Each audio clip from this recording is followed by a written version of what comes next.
शनिवार को नहाए खाए के रस्म के साथ ही छठ महापर्व की शुरुआत हो चुकी है।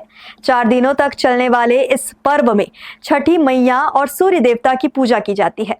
ऐसा विश्वास है कि छठी मैया की पूजा से संतान सुख, आरोग्य और समृद्धि प्राप्त होती है।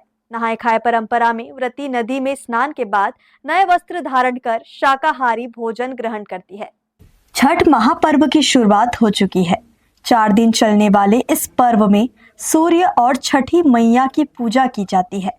इस दिन रखा जाने वाला व्रत बेहद कठिन माना जाता है, क्योंकि इस व्रत को 36 घंटों तक कठिन नियमों का पालन करते हुए रखा जाता है।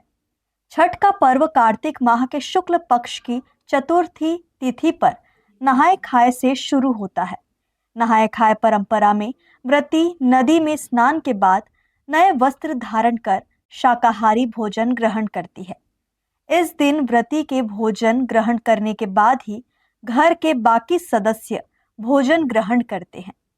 रायगढ़ में भी छठ महापर्व के शुरुआत को लेकर श्रद्धालुओं में खासा उत्साह देखने को मिला। व्रतियों ने घरों में लौकी, अरहर दाल, चावल आदि का परिवार के साथ सेवन किया। हमारा जो बिहार का जो सबसे बड़ा पर्व है छठ पर्व, आज से उसकी शुरुआत हो गई है। आज सबसे पहला दिन है नहाए खाए का।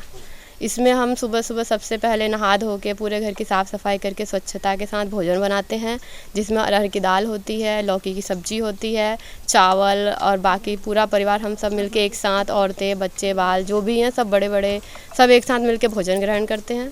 हाँ, बिना लहसुन प्याज के आज से हम लोग का लहसुन प्याज सब बंद हो जाता है। लहसुन प्याज ग्रहण नहीं करते हैं, स्वच्छता के साथ सादा भोजन करते हैं। फिर अगले दिन का खरना होता है, दूसरे दिन का, जिसमें कि हम लोग को पूरे दिन निर्जला रहना होता है। शाम को फिर खीर बनाते हैं चावल और गुड़ की, जिसमें दूध नहीं डालते हैं, और उसके बाद सादा रोटी बनाते हैं और उसको फिर जो व्रती होते हैं वो खाते हैं। साल भर का बहुत हम लोग का पूरा महापर्व है, बहुत इसका बेसब्री से सबको इंतजार रहता है। इस महापर्व में सूर्य देव और छठी मैया की पूजा का विधान है।